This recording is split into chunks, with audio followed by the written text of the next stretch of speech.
What is going on, everyone? This is Dr. Josh Funk, and you are listening to the Strength and Knowledge Podcast. Good morning, everybody. This is Dr. Zach Baker of Rehab to Perform R2P Academy, and on this episode of the podcast, we have got Dr. Seth Hawks, one of our two R2P sports residents with us. This is not the first time you've heard from him if you've listened to us in the past, because he is on for our monthly residency research article review, where him and Abby, our other sports resident, dive through the literature, find something of interest to them on the topic we are covering, which the topic this month is the spine. And Seth, do you mind telling the listeners what was the article that you ended up finding for this month? Yeah, so bear with me. It's a very long name. It's Spine Kinematics During Prone Extension in People with and Without Low Back Pain and Among Classification-Specific Low Back Pain Subgroups. Awesome. So you were right. We got a mouthful there. We have a few different things going on, but it looks like this article is going to look at spine kinematics, so an actual assessment as to how the vertebrae move. How can we quantify that extent of movement, the type of movement we're getting there during the action of prone extension for people who either have or don't have low back pain. And then we're also going to see, is there any correlation when we try to pair those different spine kinematics up with different movement or low back pain subgroups, and whether that's a movement-based group or a different type of group that you'll get into. So a few different variables that we're going to factor in. But Seth, talk to us a little bit about why was this even relevant to you, either your personally or for the profession? What's kind of the background, the rationale, and the objective of this article? So with all of us PTs, when we do evaluate somebody for low back pain, we always end up looking at range of motion and all of the different planes of motion for the spine itself. So the extension itself is always used in the exam, and oftentimes it kind of turns into treatment as well. At the time that this was written in 2016, there was really no studies that had shown kinematics during a prone extension, so more like the passive motion of it itself. Hadn't really been checked through like a 3D motion capture type of research. So really the big goal of this one was to determine the differences in the spine kinematics during that prone extension between subjects with and without low back pain. They did go through and break them into a few subgroups, and we'll kind of touch on that in a little bit. Cool. And it looks like we had about 35 people in this study. We had 18 that were suffering from low back pain, and we had 17 that did not have low back pain that were serving as the control. With this, do you mind touching on how they differentiated the lab testing component and the physical exam component to this? So they started with the lab testing. What they did with that was they put retroreflective markers at 17 different parts of the body. A lot of it was kind of like along the spine. They did a few that were more anterior side of hip. And then from there, the subjects would perform 3 trials of a prone extension to their max tolerable range. They were told to report any symptom changes with each trial. Those trials were recorded in visual 3D. What they were checking was the spinal segment extension at 25% increments. Cool. So we have some retroreflective markers at different common anatomical landmarks. They're pretty much going up and down the spinous processes. They have some on different areas of the pelvis, PSIS, ASIS, iliac crest, and then they're having them go through full tolerable range of motion, seeing what type of movement we get. Does it provoke pain or not? Now, what did the physical exam look like? Because they did have some clinicians involved with this. Do you mind shedding light on that? Yeah, with the physical exam, they had each subject examined by 2 separate PTs at separate times. One of the PTs was more based around movement systems impairment training.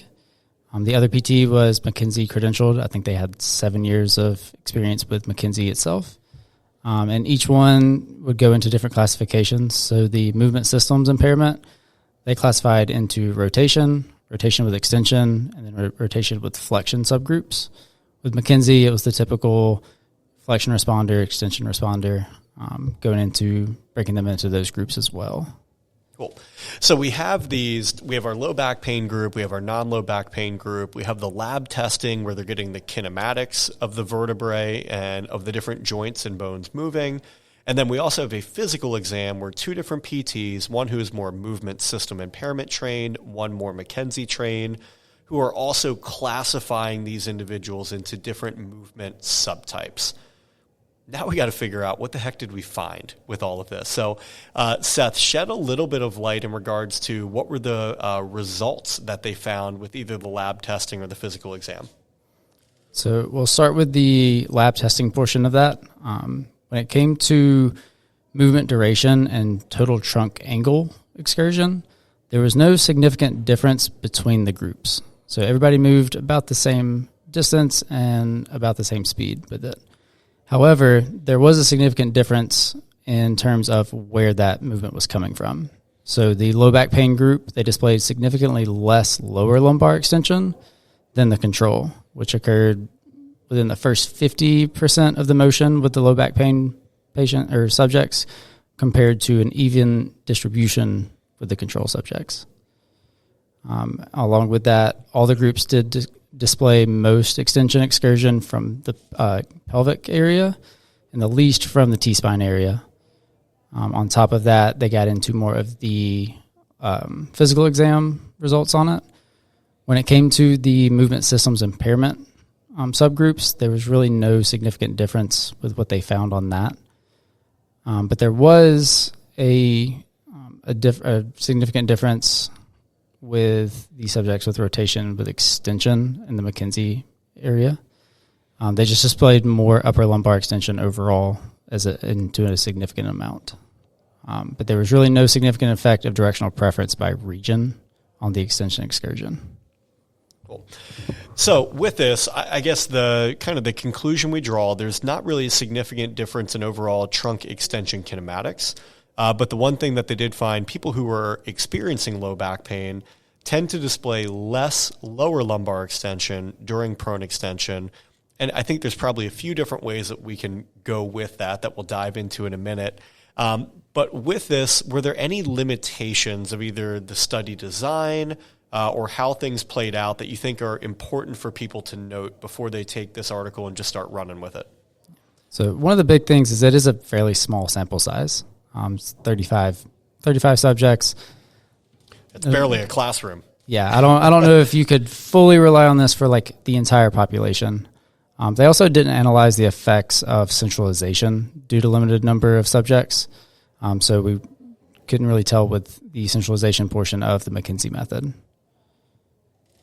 Good. And then personally, what are you going to take from this? And just to kind of shed a little bit of light, you're currently in our sports residency at R2P. You do work a pretty full caseload. You're in there about 35, 36 hours a week in the outpatient sports rehab setting. A little over half of your population is active sports-oriented patients, with the remaining 40-ish% of your people being more traditional orthopedic clients. So low back pain is something you are going to see at R2P and wherever you end up after the residency. How does this either help affirm some of the things that you are already doing in clinical practice, or how may this reshape just your approach to how you would approach these individuals moving forward? One big thing I got out of this was it kind of went against what I thought at first. Typically, when I go through a lot of SFMA when I'm checking the multisegmental motions. Typically, when you have somebody do multisegmental extension, you will see a lot of times that there's a hinge point around the lower lumbar.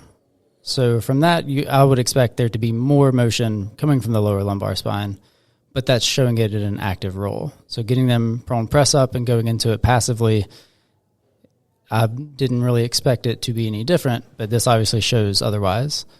So one big thing I got out of this is, your patient may visually pass, to have full extension mobility, to be that functional, non-painful. But really we should make sure that we take the time to palpate in a prone press up as well.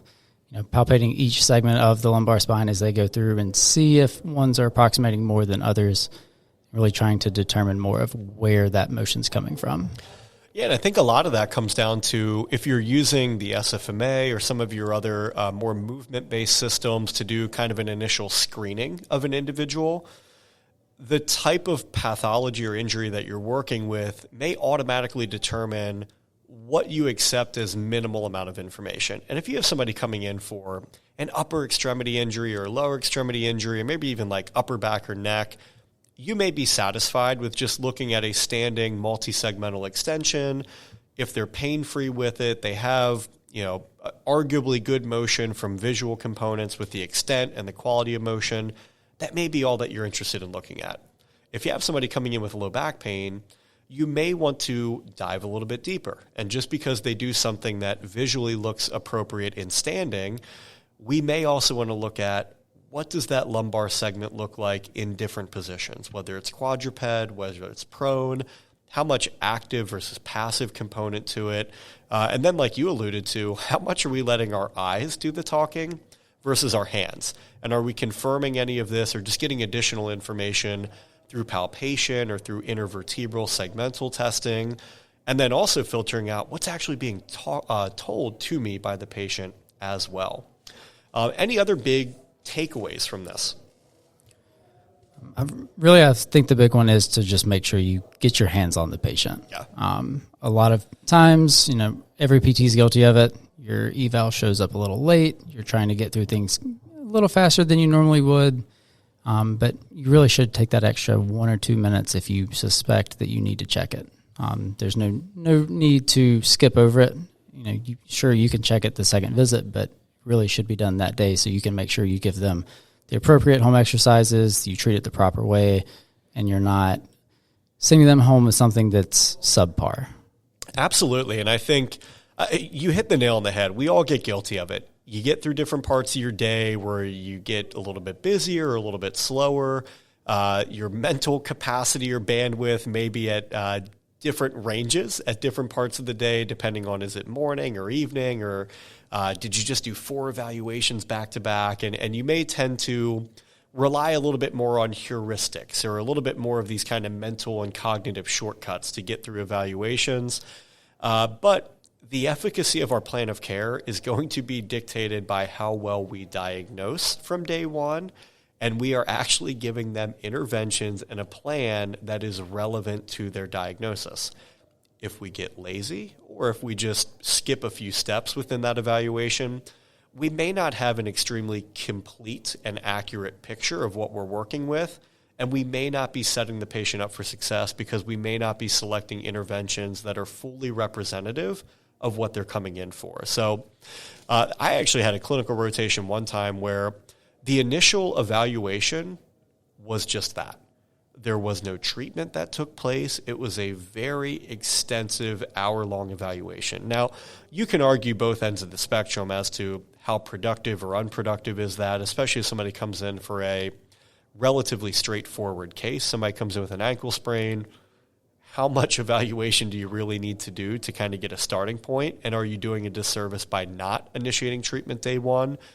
But the thing that I took from that was making sure you are taking time during the evaluation to find subjective and objective findings that are giving you supportive advice or information to what you're relaying to the patient. And if you're telling the patient something in regards to this is your diagnosis or this is your prognosis or this is the plan of care, and you can't reference back to things that they either verbalized to you or things that you objectively found earlier in the evaluation, you're kind of guessing at that point. You're making more assumptions as opposed to taking information, filtering it, and just repackaging that information for them. So, Seth, I appreciate the time and energy on this one. In the world of low back pain, this probably just provides more questions than answers, as with everything when we talk about low back pain. But again, it's a talking point, and it's something where we can take this information and frame it up within our relevant or in personal experiences and our own relevant clinical setups. But as always, appreciate the time and energy on this one, and I look forward to hearing what you have for our next month when it is the elbow, wrist, and hand. All right, thank you.